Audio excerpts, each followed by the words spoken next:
I'm Neha and welcome back to my channel. I'm here with a new topic, so let's begin.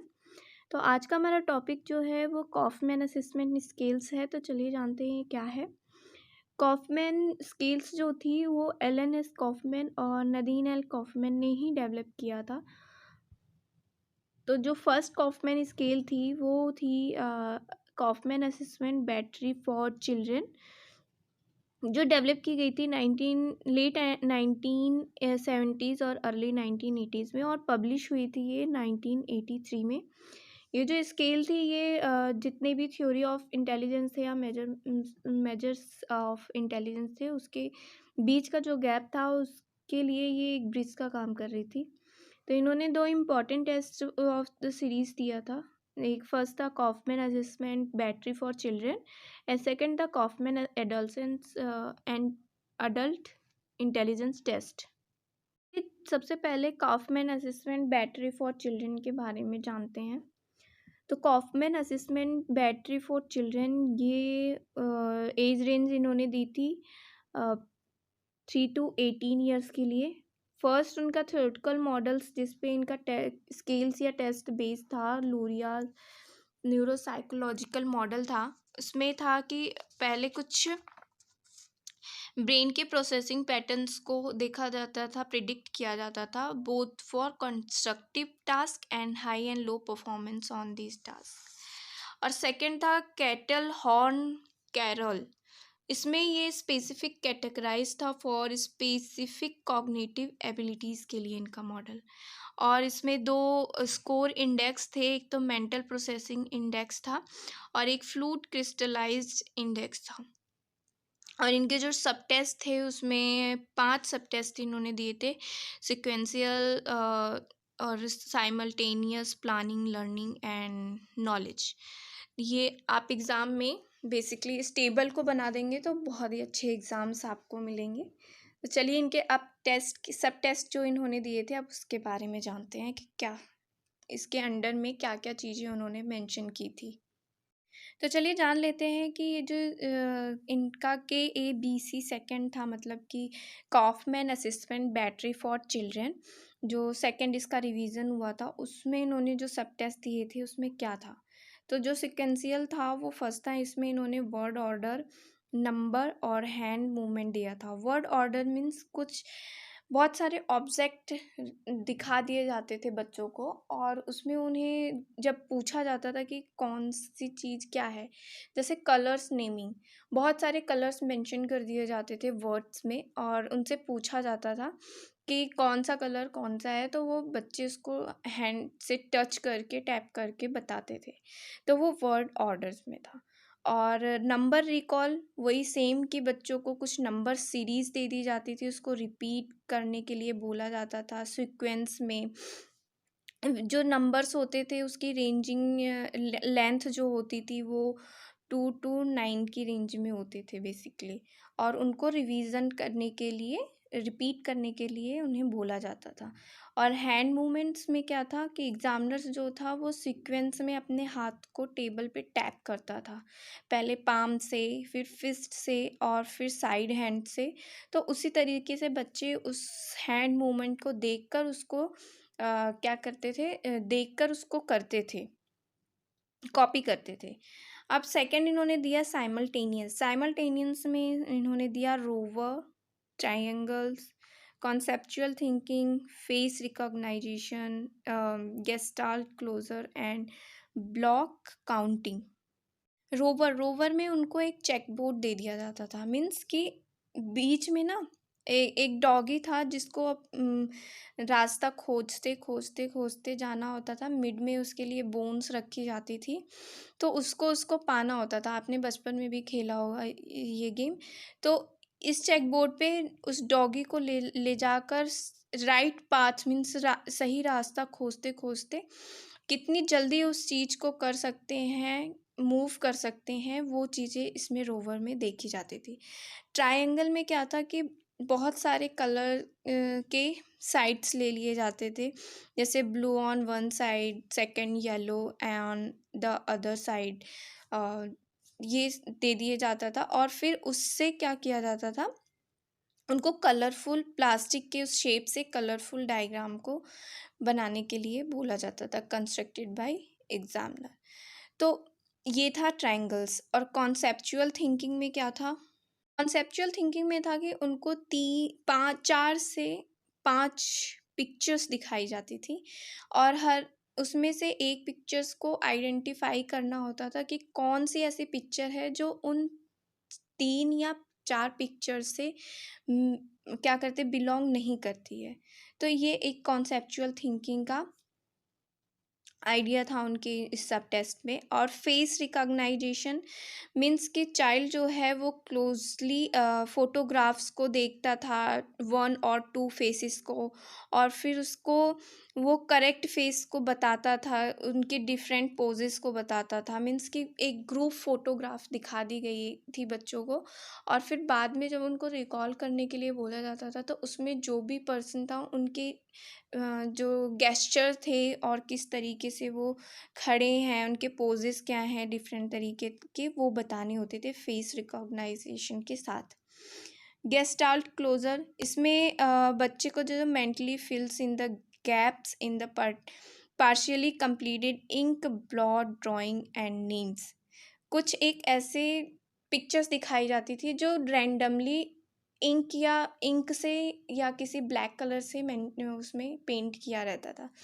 अब उनको जब show कर दिया जाता था तो ये बताया जाता था कि बताओ कि इसमें आप क्या देख रहे हो, आपको क्या समझ में आ रहा है, एक इस एज ए स्टोरी आप उसको सुनाओ।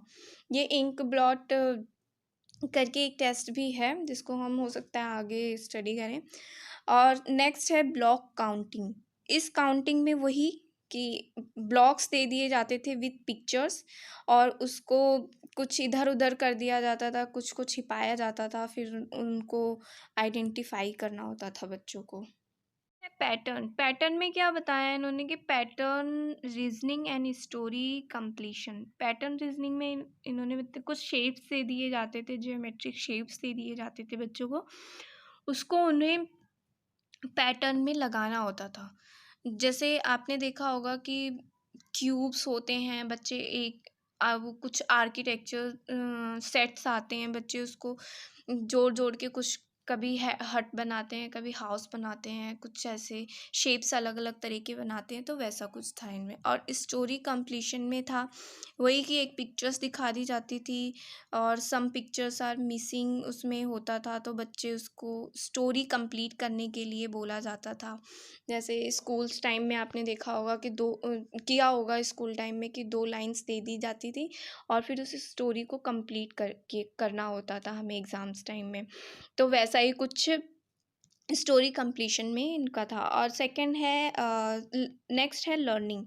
लर्निंग में था इनका, फर्स्ट था एटलांटिस, सेकंड था एटलांटिस डिलेड, और रेबस लर्निंग और रेबस लर्निंग डिलेड। एटलांटिस में क्या होता था कि बच्चों को सिखाया जाता था कुछ नॉनसेंस नेम्स, मीन्स कि कुछ फिश, प्लांट्स एंड शेल्स को उनको दिखाया जाता था और उनके कुछ एवे ही नाम रख दिए जाते थे, जिसको फिर बाद में पॉइंट आउट किया जाता था कि पॉइंट किया जाता कि बताओ आप कौन सी पिक्चर का नाम या कौन सी फिश और प्लांट्स का नाम क्या बताया गया है। तो ये था इनका एटलांटिस में। और एटलांटिस डिले में क्या था? एटलांटिस डिले में जो एटलांटिस उसमें फर्स्ट में जो डायग्राम दिखाया जाता था, जो भी पिक्चर्स दिखाई जाती थी, जो भी नेम बताया जाता था, उसको आफ्टर 15 to 25 मिनट्स के बाद रिकॉल करवाया जाता था, जिससे ये जाना जाता था कि बच्चों की लर्निंग किस तरीके से हो रही है, वो लर्न कितनी देर बाद उनको चीज़ें याद रह रही हैं। ये था इसमें।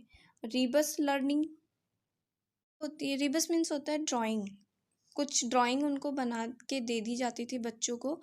अब उसको देखकर बच्चे क्या होते थे, उनको फ्रेजेस और सेंटेंसेस कंपोज करने होते थे उस पिक्चर्स को देखकर। रिबस लर्निंग डिले मीन्स कि वही उनको आफ्टर 15 to 25 मिनट्स वही फ्रेज और सेंटेंसेस जो कंपोज किए थे सेम रिबसेस वाले, वही रीडिंग करने के लिए बोला जाता था। सेकेंड है नॉलेज। नॉलेज में है रीडल्स। रीडल्स में रीडल्स में उनको कुछ वर्ड्स या लेटर्स याद करने के लिए दे दिए जाते थे बच्चों को। फिर उनके नेम को या कोई एनिमल्स नेम, बर्ड्स नेम उनको दे दिए जाते थे और फिर उसको बाद में उनको रिकॉल करना होता था। एक्सप्रेसिव वोकैबुलरी, इसमें क्या होता था, बच्चे जो प्रोवाइड्स किए जाते थे name of a picture object, उसको उनको लर्न करना होता था, नॉलेज के लिए किया जाता था, बेसिकली लर्निंग करना होता था। और वर्बल नॉलेज, इसमें था कि उनको 6 पिक्चर्स शो कर दी जाती थी और उससे उनके वोकैब, वर्ब, वर्ड और आंसर्स और जनरल इंफॉर्मेशन क्वेश्चंस उसमें किए जाते थे, जिससे ये जाना जाता था कि उनकी नॉलेज इस पिक्चर्स, 6 पिक्चर्स को जो दिखाई गई है वो कितनी उनको नॉलेज मिली है। नेक्स्ट था उनका the Kaufman adolescence and adult intelligence test. जैसा कि हम जान चुके हैं, इसको develop by Alan S Kaufman and Nadeen L Kaufman in 1993। और इसमें जो एज ग्रुप था वो 11 to 85 plus years of age था। ये जो थ्योरी, ये जो टेस्ट था ये बेसिकली बेस्ड था, इसको हम जान चुके हैं कि Horn and Cattell's concept of fluid and crystallized intelligence means creative, जो कॉग्निटिव थ्योरी में उन्होंने क्रिएटिव वर्ड दिया था उससे रिलेटेड था। Crystallize means knowing how to ride a bike, means कि किस तरीके से आप किसी बाइक को राइड करते हैं, किस तरीके से मतलब सिंपल एग्जाम ये है। सेकेंड था the Kaufman adolescent and adult intelligence test. इसके बारे में हम जान ही चुके हैं कि इसको KAIT इन शॉर्ट में भी बोला जाता है। अगर एग्ज़ाम में KAIT के बारे में लिखने के लिए आए तो आप कंफ्यूज मत होना। Alan S Kaufman and Nadeen L Kaufman ने दिया था इन 1993 में। और इन्होंने जो एज ग्रुप रखा था वो 11 to 85 प्लस ईयर्स के लिए था। और जिस पे इनकी थियोरेटिकल मॉडल्स पे जो बेस था वो Horn and Cattell's and concept of fluid and crystallize intelligence, Luria and Golden's notion of frontal lobe, ये लोब है, लोब प्लानिंग एबिलिटी और Piaget construct of formal operational thought. तो हॉर्न एंड कैटल्स का जो concept था वो था कि different abilities that interact and work together to produce overall individual intelligence. जैसे कि एक एग्जांपल है, हम साइकिल चलाना सीखते हैं बचपन में, फिर हम उसके बाद थोड़ी और बड़ी साइकिल चलाते हैं, फिर स्कूटी, बाइक एंड कार।